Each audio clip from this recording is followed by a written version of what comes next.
Hello viewers, welcome to Science TV, 7 p.m. Prime News. I am your host, Catherine Govi, and sign language interpreter, the voicing is Gideon Minor. On to our first news item. The Independent Electoral and Boundaries Commission, IEBC, has raised an alarm over the severe funding shortage, casting doubt on its ability to conduct 8 by-elections scheduled for November.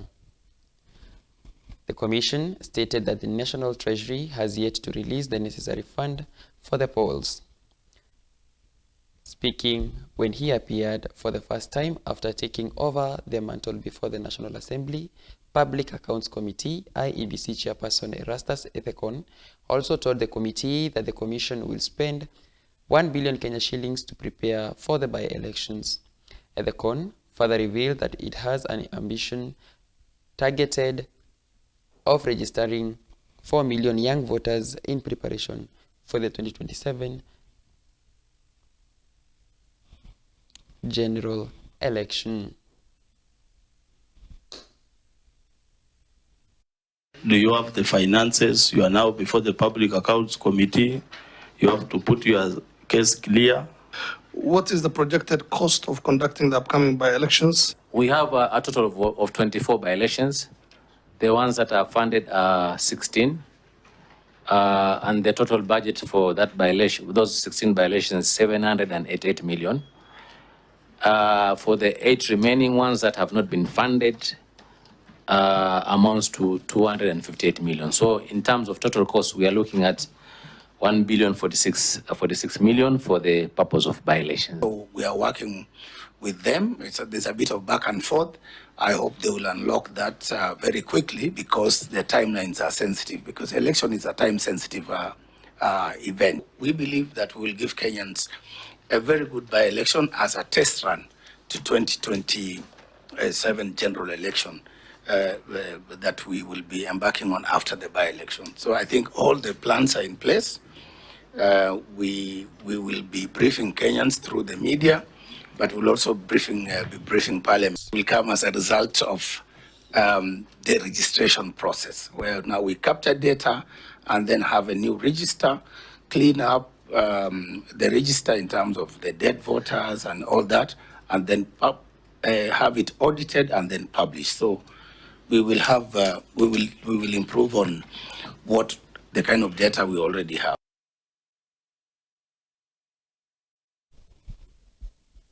Doctors across the country are celebrating after the government released 3.5 billion Kenya shillings to clear the salary arrears ending 7 years wait. The payment, which covers the period from 2017 to 2024, is the final step in implementing the 2017 Collective Bargaining Agreement, CBA. Kenya Medical Practitioners and Dentists Union, KMPDU, Secretary General Davji Atela called the payment a historic victory for doctors. Atela also credited President William Ruto for honoring the pledge made during a meeting with union officials at State House.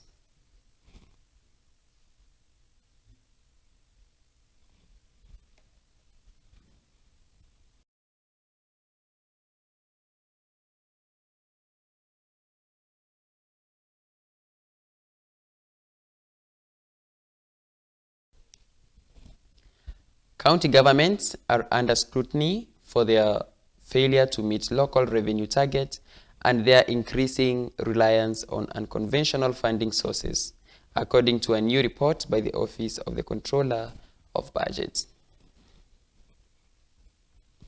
The report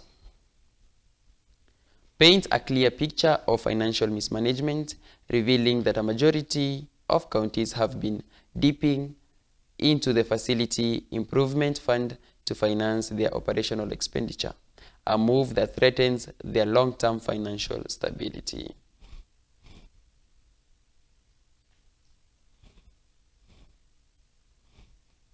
The Budget Implementation Review Report highlights significant income shortcomings across many counties, indicating that their revenue generation strategies are proving to be unrealistic. In addition, the report reveals a massive rise in pending bills, which have soared to 176.8 billion Kenya shillings.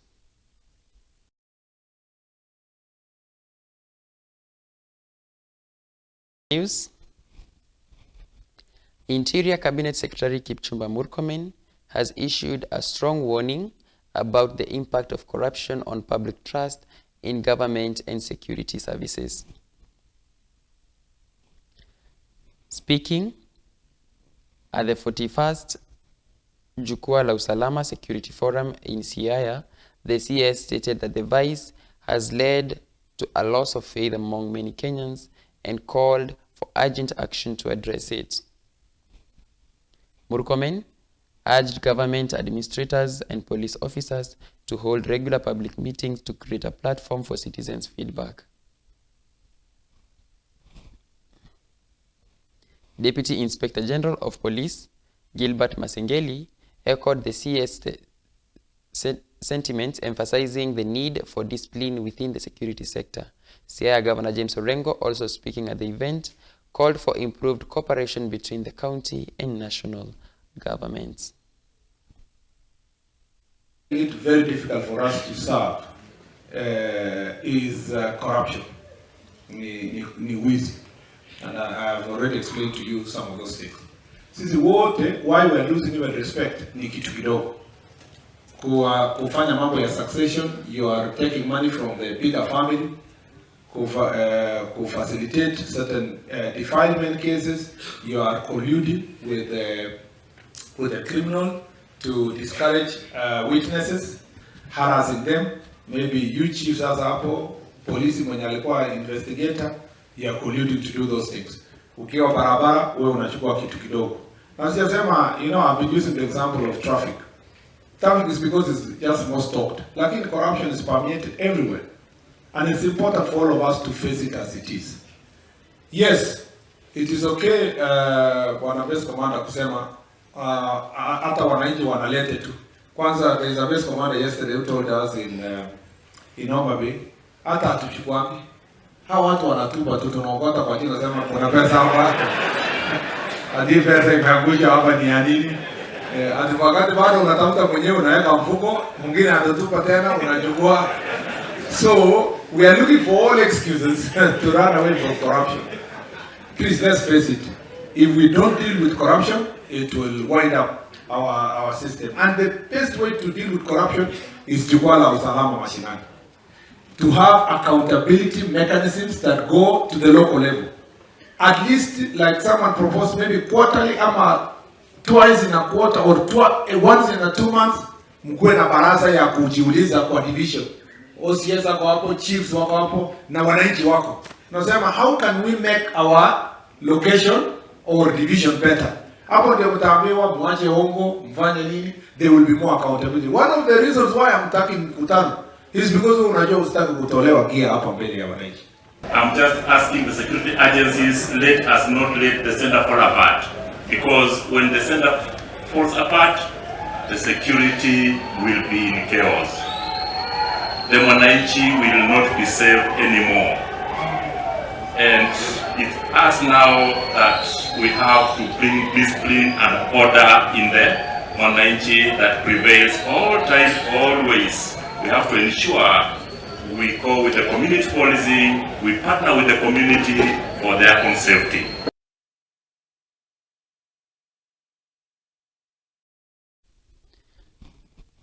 On other news, health workers in Nairobi County have officially gone on strike today, protesting the non-payment of their August salary and the failure by the county government to remit their statutory deduction for the past 3 months.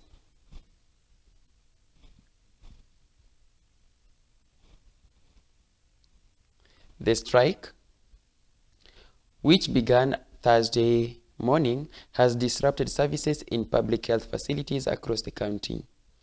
The health workers are demanding immediate payment of their salaries and the remittances of all outstanding deductions, which include contribution to pension scheme and SACCO loans.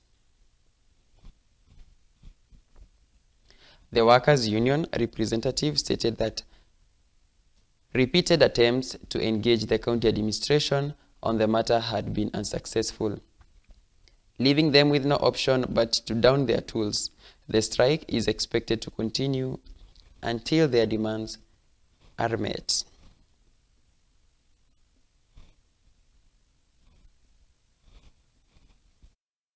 Kenyan public, kindly be notified that if you have your clients in government facilities, that is county government facilities, make arrangements on how you're going to transfer them to other facilities, either Kenyatta National Hospital or private institutions, because effective midday today, we have advised our members to stay away from their workplaces until when salaries will be paid.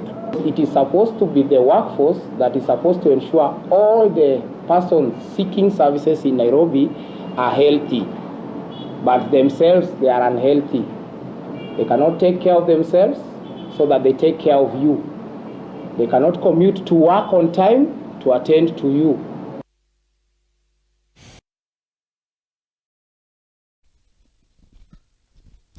A Mombasa court has granted detectives an additional 60 days to detain and investigate suspects linked to the notorious Kwabinzaro cult. According to the ruling delivered on Thursday, detectives have requested more time to gather evidence, stating that the nature of the cult-related crimes required extensive investigations, including forensic analysis, tracing of assets, and interviewing more witnesses. The suspects are believed to be part of a dangerous cult that has been operating discreetly in the region, with detectives investigating potential links to abduction, money laundering, and other criminal investigations. The applicant has demonstrated a need for the time, and that is commensurate with the gravity and complexity of the offences under investigation.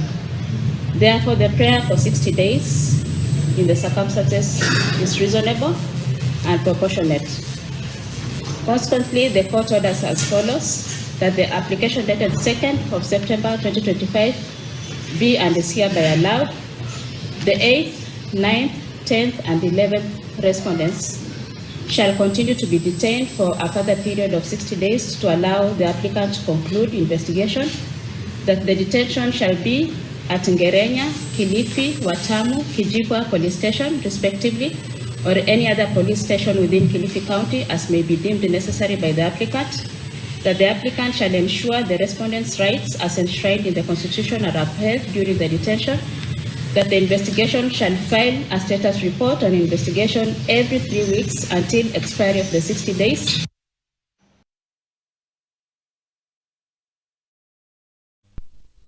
We'll take a short commercial break and then we'll be back with sports news.